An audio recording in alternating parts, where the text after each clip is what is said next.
What's up, everybody? This is Carmine Davis, and you are watching and listening to The Carmine Davis Show. Okay, what's up?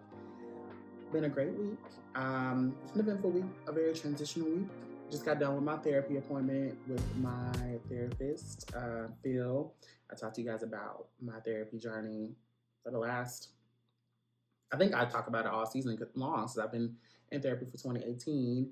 And I, of course, met him on BetterHelp.com, which, shout out who are sponsoring the season finale of the Carmine Davis Show. These last couple episodes are brought to you by BetterHelp.com.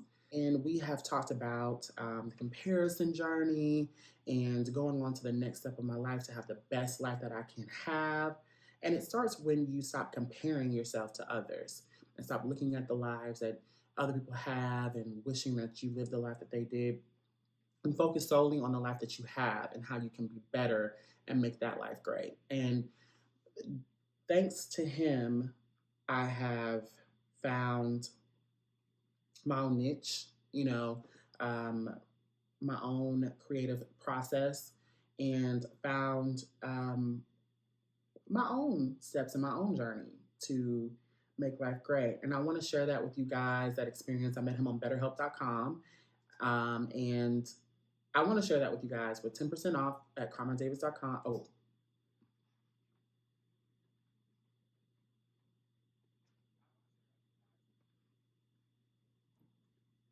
BetterHelp.com/Carmine Davis. You get 10% off of your first month of therapy when you try with BetterHelp. That's BetterHelp, HELP.com/Carmine Davis.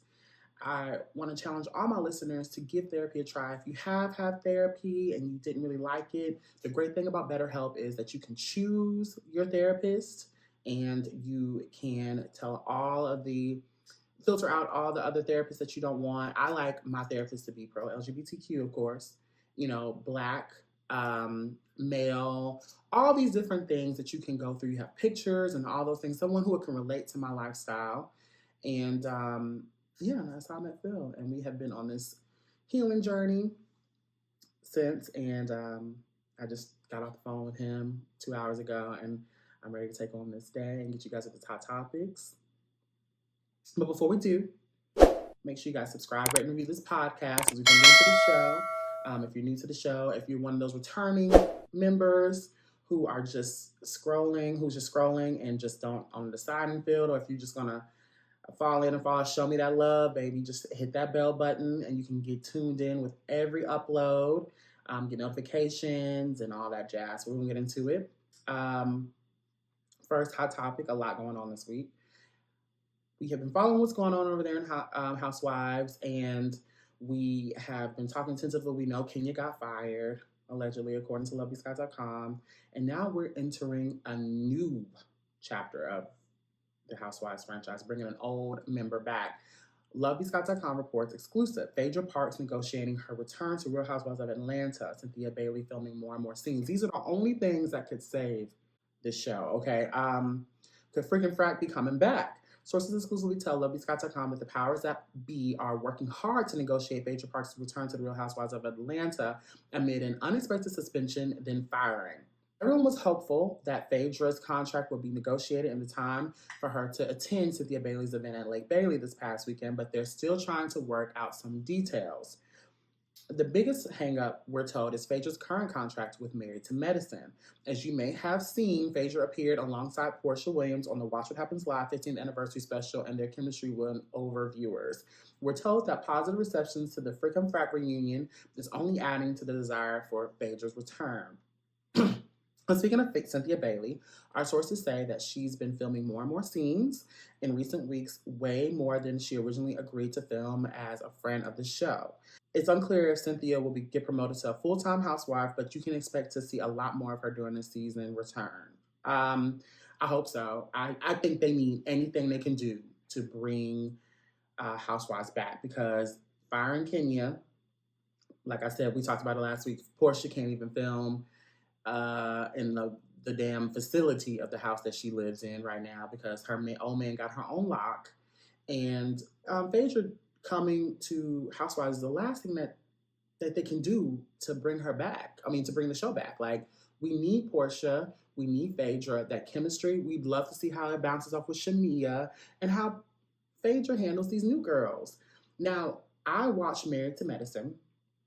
I have binged this whole, like the beginning of the summer, I binged the entire season. I watched season 10 with my best friend, and we love Married to Medicine. I love those girls over there. I have grown to love them probably a little bit more than I love the last couple of seasons of Housewives. I'm definitely, for sure, love them more than I love the women in Housewives recently.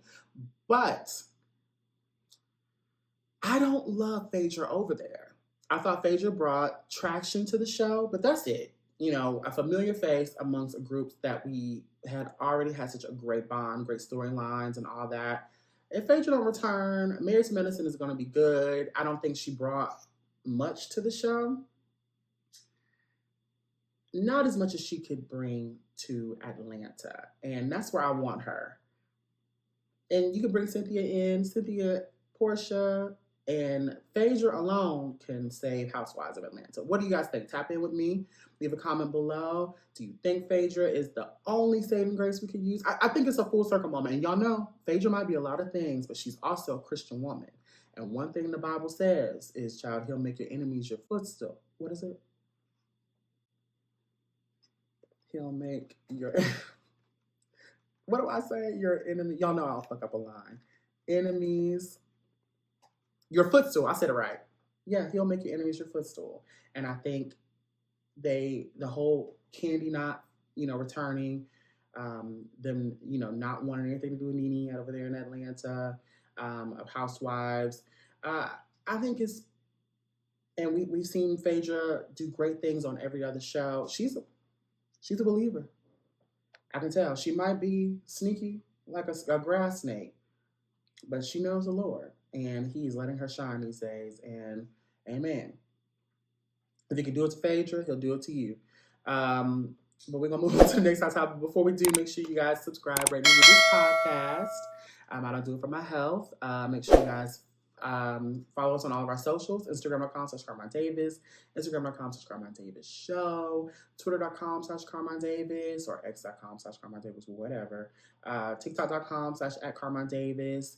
And we're going to move on to the next hot topic. From LoveyScott.com, The Devil Wears Prada sequel in the works at Disney. Woo, this is going to be good. Miranda Priestley's job isn't done yet. According to reports, The Devil Wears Prada is getting a sequel. Disney is developing a sequel to the hit 2006 movie starring Meryl Streep, Anne Hathaway, and Emily Blunt, with screenwriter Alan Brosh McKenna in talks to return to write the next chapter. Puck was the first to report the developing project, produced by Oscar winner Wendy Fitterman. Disney had no comment. Everyone's really happy with how the story ended. They should just leave it there. This is a bad idea. I don't know. This did really good. One thing I think about when what came straight to mind when I thought about the Devil Wears Prada sequel coming back up was the Cruella prequel that Disney did. I loved it, and it made me think of Devil Wears Prada. And if they can keep that kind of momentum over there with the Devil Wears Prada sequel, I might watch it. I think a nice, I don't want to see it go to theaters, like a nice at-home streaming moment with Devil Wears Prada. I could deal without Anne Hathaway because it would have I would love to see Miranda interviewing a new wannabe columnist. I would love to see that, and them bringing on someone damn near 18 years later. I would love to see that. Tap in below if you would love to see that, or if you're on the fence about it, or you like it's a chop. Let me know in the comments. But I would love to see it. I'm all on board for anything Meryl Streep does. I mean, she's great at everything she does. So bring on Meryl, bring on Emily Blunt. I don't have to have Anne Hathaway. They should bring someone like up and coming and like make this a moment for her. I'd love to see a sister take on that role. And they could kind of like have her with the MO to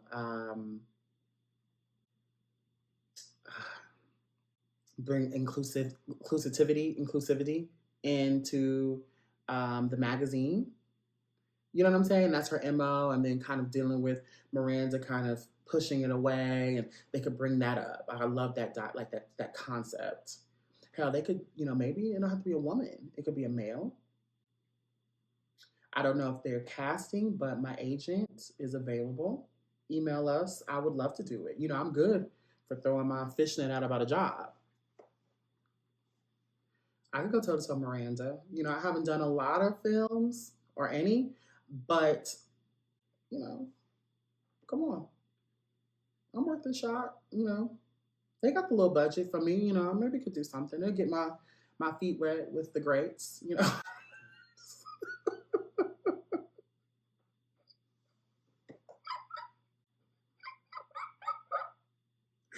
But I'm laughing, but I'm dead ass serious. Call me Disney.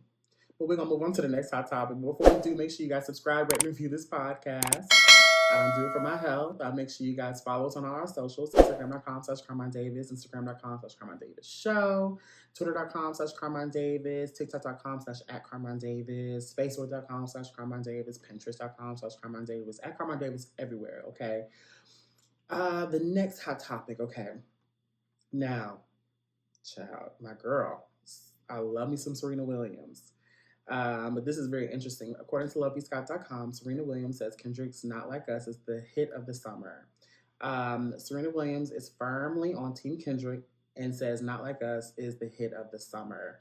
The moment happened, this moment happened on Saturday when the 42-year-old tennis icon spoke at a panel at the Essence Festival and Culture in New Orleans. Despite some initial hesitation from the moderator, Kari Champion, to discuss the Not Like Us, a diss track aimed at Drake, whom the sports star was connected to by various points, Williams said it's the song of the summer. I love that song. It's like the hit of the summer. When they play that jam, I'm jamming, said Williams in the clip below. That jam is jamming. The Compton native also confirmed that she does, in fact, crip walk all the time, especially to Not Like Us. You definitely crip walk in that song. It's so cool what he did, though, bringing everyone to the stage. That was incredible. I couldn't believe it.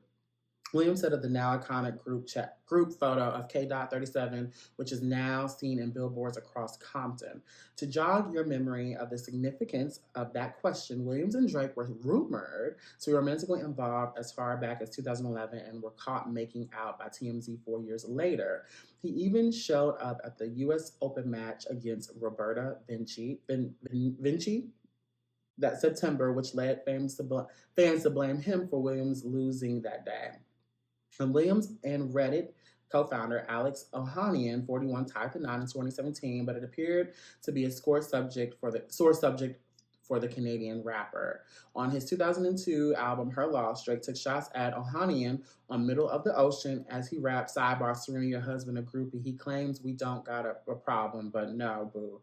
It's like you coming for sushi. It's like you coming for sushi. The reason I stay winning is because I'm relentless about being the absolute best at whatever I do, including being the best groupie for my wife and daughter, wrote Ohanian in a response via X account. Watch Serena speak about it right here. Oh, I love that song. It's like the end of the summer. When they play that jam, I'm jamming. That jam is jamming. I know that's right, Serena. She looks good. I think it's weird that people keep bringing up Serena and like expecting for her to even give a damn about what's going on. That song is good. I think y'all need to just let it go. You Drake lovers, I get it. I love Drake. Y'all know that's my man in my mind, and I have a love for Drake. But I do know he's not like us. So you know somebody, but you know somebody in my mind, right? And I know Drake even know that song is the song. Like, and it's Kendrick, another hit from Kendrick, whether we want to admit it or not. Kendrick has been consistent with the hits. It's Kendrick's turn, and it's a good song, and it's hip hop, no pop bullshit, and it's hip hop that turn pop. So I'm all for it. I agree with Serena. It's a song in the summer. Fuck Drake. I mean, I love Drake, but fuck Drake. And I still think Water by Tyler is going to contend at least as one of the songs of the summer 2 years in a row. That's my vote. I think Water still does something to me.